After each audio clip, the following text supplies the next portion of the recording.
देखो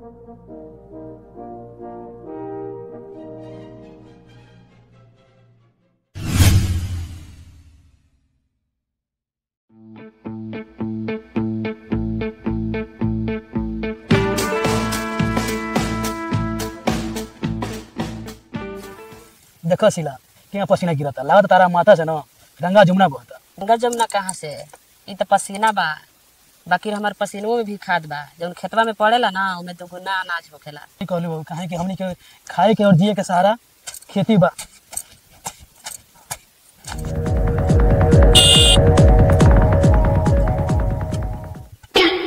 अरे हाउ देखो कितना मेहनती मेहरारू बिया जवन की कुदाल चलावतिया अपन खेत में। एगो तू बाड़ी के खाना पीना टाइम से देबू नहीं, हरदम किच किच किच किच करत रहेलू। हाउ नु औरत बिया। जाई तो वही के अपन मेहरारू बना ली। अगर तू दिल से कहबू तो हम सच में जाके वो किसान भैया से बात करतनी। आज जाके अगर किसान भैया मान गइल ना तो हम सच में अदला बदली कर ली। जाके ट्राई मारी तो जाते बानी, अब सब दिल उगता गेल बा, अब तारा से दिल उगता गेल बा, हम जाते जाई, हमार कोनो दिक्कत नहीं है। और साफ जी उगता गेल बा, चल तनी बदला बदली कइले तनी। अरे तो बारा यथी बात है। ए भाई कहो तुम एगो छोटा मोटा बात बा भाई, तो बोलो। बात समझबा ना? अरे बोलो मत है तो तोहरो फायदा बा आ हमरो फायदा। अरे बोलो बोलो तो आवा है ना तनी हने आव लगो। बोलो तो मेरा भी देखत रहो कितना सुंदर बाड़ी। ए भाई खिसियाइबा ना नु। हां बोलो। तो अपना मेहरारू से हमारा मेहरारू से बात लाओ। है मर तो कुदारी ई के बात नहीं पंडित जी। तारा कला त गांव के ओलेक्स लगल बा जहां मेहरारू किन बिक्री होता। अरे ना ना भाई ओलेक से नहीं खेला गल। तो बोलो। स्वेफ ऑफर आई बा, हमार मेहरारू रूपवती तहार मेहरारू मेहनती। ए भाई फर्क कितने बा, तहार मेहनत करतड़ी कुदारी चला बात समझा हमार रूपवती बड़ी देखा कितना सुंदर बड़ी। सुंदरता से खेत जोताई कोई ना ना। अरे ठीक बा भैया, तू बड़ा मेहनती, हमरा औरत के ट्रेनिंग व्रेनिंग दे के तू अपना लायक कामू बना लो। हम अब तहारा औरत के ले जाए, बात समझे के फिर बा भैया ले जाए तो हम अपन ट्रेनिंग दे के इनके अपना लायक बना ले। अगर तू इच्छुक होखबा भैया तबे अदला बदली वाला सिस्टम लागे। अगर तोहरा मन ना होई ना इच्छुक होखबो ते में हमरा कोनो आपत्ति नहीं के। अब जौन भैया तू कहो देख ल कितना सुंदर बाड़ी हमारा औरत। ठीक है पंडित जी, जब वो कहते हैं हम बात मान लेते नहीं। ठीक बा तब चली बदला बदली को लहल जा। चलो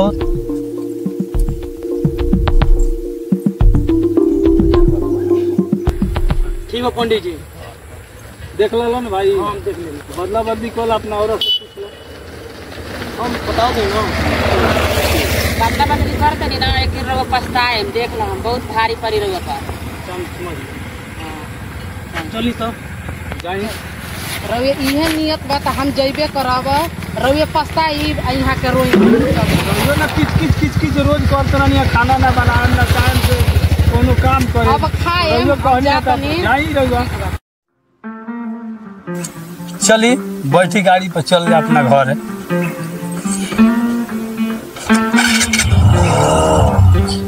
बैठ गली चली आओ। चलिए जब किस्मत में इहे लिखल बा त चली। है कुलार पकड़ो अब कुदरवाई करो सही। हमारा कोदार ना चली ना चली। पंडित जी कहते रूपवती के साथ साथ इनके मेहनती बना दिया भैया तो हमारा से मेहनत ना होई तो भोजन केगा चली।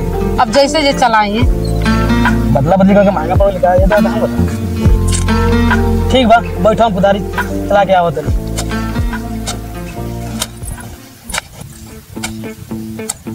बड़ी महंगा पड़ गई पंडित जी का चक्कर में पड़ गए।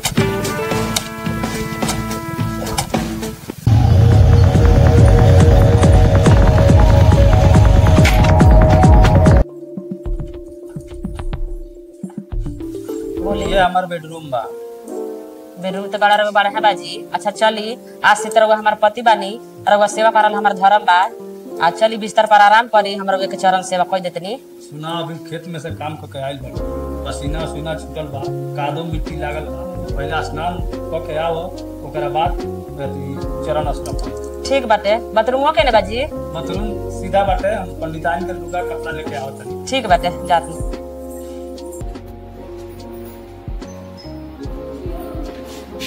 आज लेकिन पंडिताइन अपन कपड़ा लता धरे रहली तब तो हमार चिंता ना मिली तो भाई देखो चिंता है ना याद है वो मेरे भाई चलता नहीं है वो दे दे है ओकरा बाद नया नया खरीद के आई चल जाए एक से काम टकरा रहे हैं।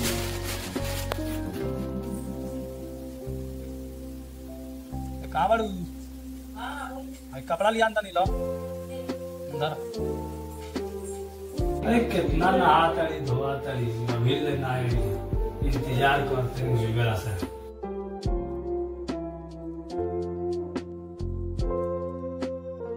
क्या मतलब वाली जी लेती रहो पर दबा दिया हमें। आ गए लोग। हाँ आ गए पता नहीं हम तो एगो पंडिताई डाली कहियो हमार सेवा ना एगो तू कितना बढ़िया अच्छा बाड़ू मेहनती बाड़ू आते हमारे लगन सेवा। अच्छा चलिए आज से रोज सेवा करी। रोज सेवा आज जो सेवा बा देख के दिल खुश हो गई। इसने मेहनत हम खोजत रही मेहनती कि जब हमारे घर स्वर्ग बन जाए। चलिए ठीक बात है।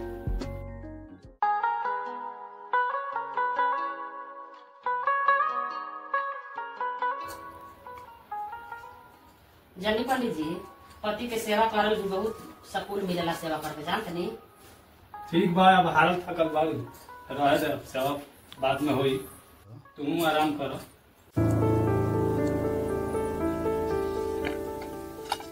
का देखो तड़ू ई गरीब किसान के घर बा आज से तोरा यही में रहे के बटे। कौनो बात नहीं हम गुजारा कैले में रहे जाई हाथ मुंह धो के। ठीक है चलो।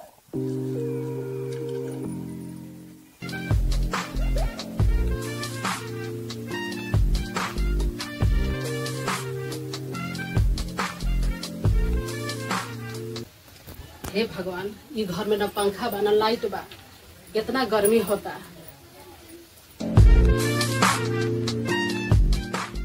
अरे का सोचा तड़ू जब बैठला से काम ना चली चलो खाना वाना बनाओ। हमरा से खाना वाना ना बनी रहुआ बना के हमरा के खियाई। खाना हमरो बना के आओ। हां हे भगवान पंडित जी के चक्कर में पड़ के मेहरारू बदल तो बड़ा लफड़ा पड़ गया।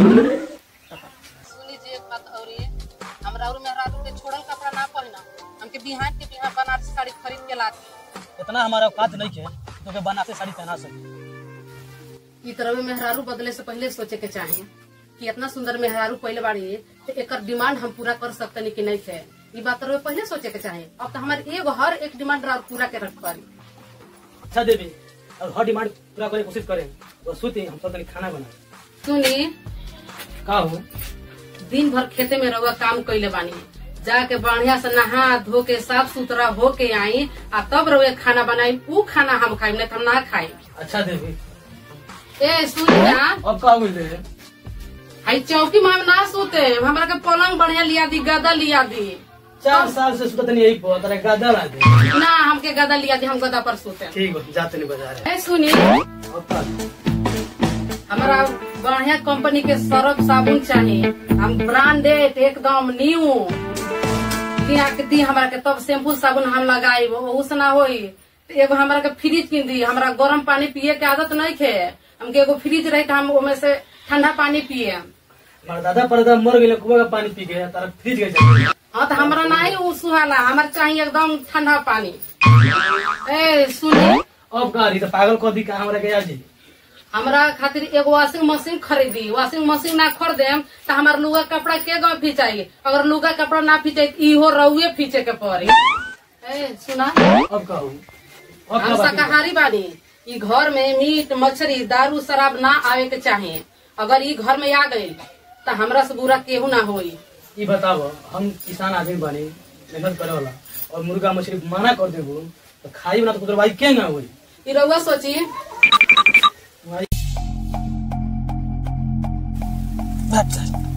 पंडितान जोड़ ना कराबो ऊपर उठा के मार में आवे खाना मेरे खेत में लेके जा पूरा। अरे बाप रे इतना दिले बेवकी किना तगाड़ दे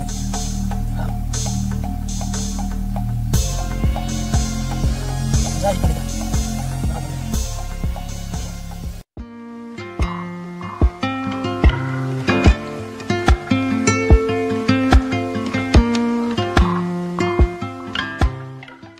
अरे सीधे उठ के रोटी बेले लगलू ना नहाइलू ना धोआइलू ना घर लिपलू ना पूजा पाठ कैलू। अरे ई पंडित जी के घर है दूसरे के घर ना आके सीधा उठा तड़ू आ रोटी बेलल शुरू कर देता।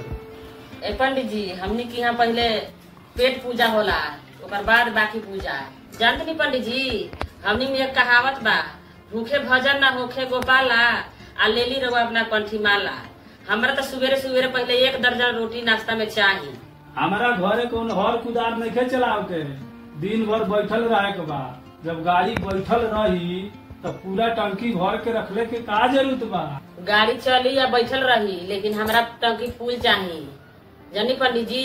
हे भगवान, इ तो भरल बखार 2 महीना में खाली कर दी।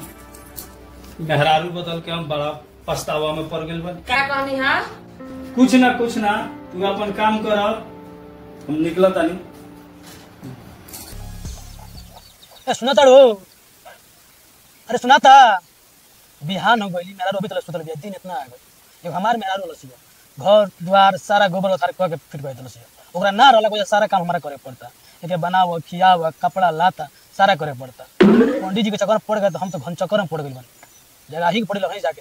अरे सुना था तो जहाँ तक जाए के पड़िए भैया। दिन को भाई करते नहीं हम सुताई देख कबले ले सुते कबले ले का कवनिया कर कइले बानी, रात भर मोबाइल देखले बानी, तनी बड़ा अच्छा से नींद आवत हमके सुते दिन रवा जाई का हल्ला कइले बानी। ठीक बा सुतो जा तनी खेते में खाना बना के ले लियो। ठीक बा रवा जाई हम लेके। ठीक बा। अरे दादा रे, अरे पेट में बड़ा दर्द होता था। अरे बड़ा मैदान लागता होता था, डायरिया टाइप का हो गइल होता था।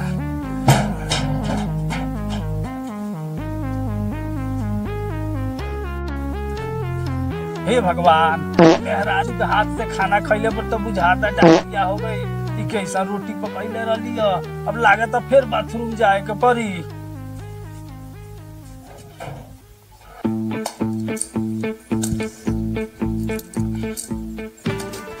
कहा बाड़ी हो?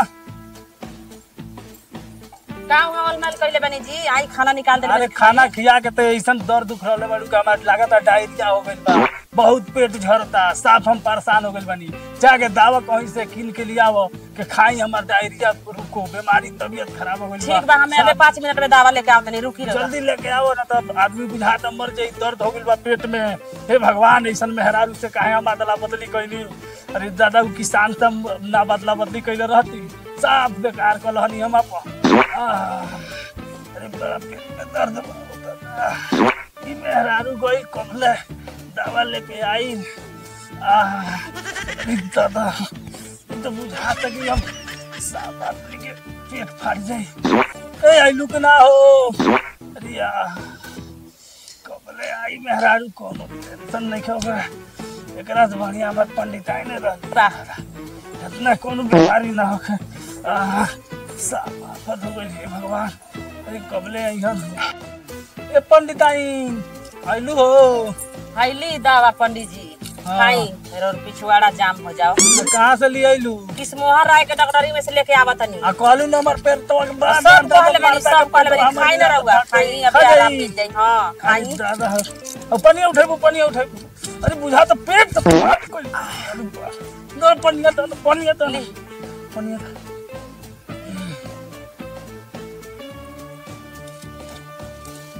खा लिया, अबे आराम मिल जाता थे। अरे मेरा यहाँ तक कुछ आराम। चलिए आराम करी आई।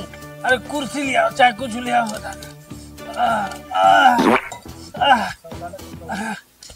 अरे बा फिर लागत डिबो के न गई।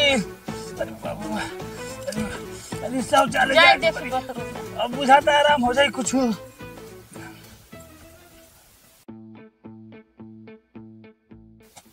उधारी चला जाओ तो 12 बजे। मेरा कोनो चिंते नहीं किया, भूखे प्यासे बुझाता हमारा जान निकल जाए। एकरा कोनो समझे में नहीं आवत खाना जाए कि ना जाए, देखी आवत या कि ना। ई देखा मेहरानी सज धज के चलल बड़ी, पूरा जेंटिंग पेंटिंग बुझाता कि इनकरा सो करे जाए। आवा तरह से क्लास तार लेतन, भूखे प्यासे ताज मुंगा दी।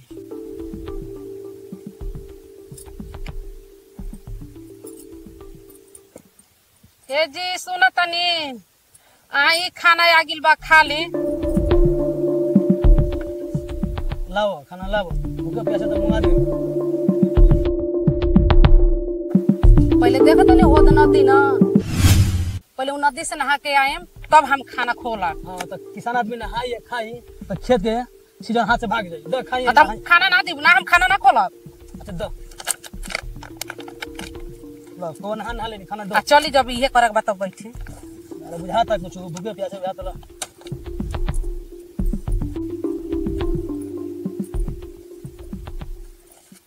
ली है खाना। सब्जी का लग आलू के सब्जी ले आई बाटी देखी ना। और 2 रोटी ले चलो बड़ू वो पातर पातर चिरई का हां 10 के 12 रोटी खावला दूंगा तेरा। अरे बाप 10 गो 12 गो रोटी 10 गो 12 गो रोटी हमरा से ना पाकी। बिहान रहुए अपने हाथे आटा सानी रोटी बनाई आ तब लेके आई हमरा से ना पाकी 10 गो 12 गो रोटी। तो भूखे प्यासे काम कर पाई आदमी 10 के 12 रोटी नहीं लगबू तो। रहुआ अपना जंगरा चलाई। हम तो पंडित जी के चक्कर में पड़ के मेहरारू बदल के बड़ा गलती करी भैया। ये बात रहुए पहला ना सोचे के चाही तब ना सोचली। हे भगवान कैसे मेहरारू से पाला पड़ गए। तहरा काल भी ने पंडित जी के पहुंचा दे। तहरा के झोला हमारा बस के बात नहीं है। ते मैं उगता गनी रहुआ त केरा पता नहीं गाड़ फाट जाई रहुआ। हमरा और का देखत नहीं का झाटत नहीं। ठीक है गलती तो हम कइले बानी लेकिन पंडित जी के तक पहुंचाइए दे। हमरा बस के बात नहीं तारा के झोला। अरे जाई ना जाई बदल दी कौनो बात नहीं खे हमरा डर नहीं खे जाई बदल दी जाई अपन प्रभुता भर लड़ली देख ली हमहू देखता नहीं जाई।